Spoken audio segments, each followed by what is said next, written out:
ناظرین السلام علیکم، میں محمد عبدالرشید جنید، آپ دیکھ رہے ہیں گواہ نیوز۔ ناظرین، بی جے پی کے امیدواروں نے ہندو ووٹرز کو سوشل میڈیا کے ذریعے پیغام دیا ہے کہ وہ 100% ووٹ دیں اور بی جے پی کو 407 نشستوں پر کامیاب بنائیں تاکہ ملک بھر میں وقف بورڈ اور اوقافی اداروں کو برخاست کر سکے۔ وقف بورڈ کشمیر کی دفعہ 370 سے زیادہ خطرناک ہے۔ اگر بی جے پی نے 407 کا نشانہ پار کر لیا تو سی اے اے اور این آر سی قانون کے تحت 10 لاکھ سے زائد بنگلہ دیشیوں کو ملک سے باہر نکالا جائے گا۔ عبادت گاہوں سے متعلق قانون کو منسوخ کر دیا جائے گا، جس سے کئی مسجدوں کو دوبارہ مندروں میں بدلا جا سکے گا۔ مدرسوں کو بند کر دیا جائے گا اور ایک ہی قسم کے تعلیمی اداروں کا قانون منظور کیا جائے گا۔ ملک کی 29 ریاستوں اور مرکز کے زیر انتظام علاقوں میں 600 سے زائد اقلیتی وزارتوں اور کمیشنوں کو برخاست کر دیا جائے گا، جو 77 سال سے قائم ہیں۔ اگر بی جے پی نے 407 کا نشانہ پار کر لیا تو پاپولیشن کنٹرول لا نافذ کیا جائے گا، جس سے آبادی پر قابو پایا جائے گا۔ ظاہر ہے اس کا زیادہ تر اثر کس کمیونٹی پر پڑے گا۔ یکساں سول کوڈ نافذ ہوگا، جس سے ایک سے زائد شادیوں، کم عمری میں شادی پر پابندی عائد کی جائے گی۔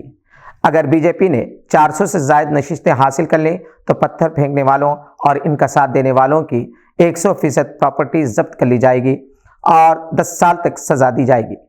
دوسری طرف سیکولر جماعتوں کے علاوہ مجلس نے عوام سے اپیل کی ہے کہ وہ اس ملک اور دستور کو بچانے کے لیے ووٹ دیں، تبدیلی لائیں، ورنہ جس طرح ملک کے تمام ادارے مٹھی بھر ارب پتیوں کو بیچ دیے گئے، اسی طرح ملک بھی گروی رکھ دیا جائے گا۔ یونائیٹڈ مسلم فورم کا ایک اہم اجلاس فورم کے صدر مولانا مفتی سید صادق محی الدین فہیم کی صدارت میں میڈیا پلیس آڈیٹوریم گن فاؤنٹری میں منعقد ہوا۔ اس اجلاس میں مختلف مکاتب فکر کے علماء، مشائخ، دانشوران و دیگر ذمہ داران موجود تھے۔ منیر الدین احمد مختار کے بموجب اجلاس میں ملک میں جاری پارلیمانی انتخابات کے سلسلے میں تفصیلی طور پر غور و خوض کیا گیا۔ یہ کہا گیا کہ ملک میں انتخابات انتہائی اہمیت کے حامل ہے۔ ملک کی جمہوریت، دستور کے تحفظ، قانون کی حکمرانی کو یقینی بنانے کے لیے ہر شہری حق رائے دہی سے استفادہ کرے۔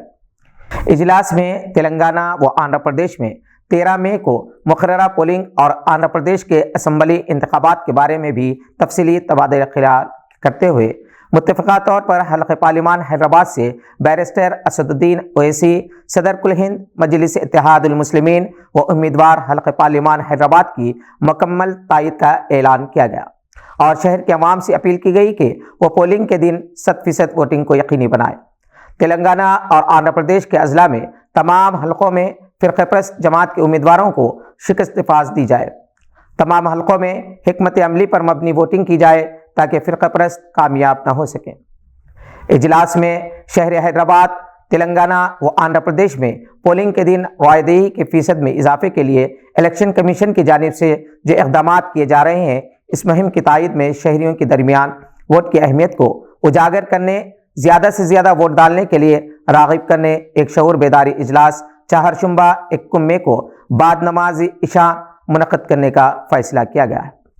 اس اجلاس سے صدر فورم کے علاوہ اکابرین و ذمہ داران بھی خطاب کریں گے۔ اس اجلاس میں علماء کرام، مشائخین عظام، خطیب و ائمہ حضرات، مؤذنین، متولیان، انتظامی کمیٹی کے ذمہ داران اور دانشوران قوم ملت سے شرکت کی خواہش کی گئی ہے۔ اگر آپ ہمارے چینل پر نئے ہیں تو سبسکرائب کرتے ہوئے بیل آئیکن دبانا نہ بھولیں۔ شکریہ، خدا حافظ۔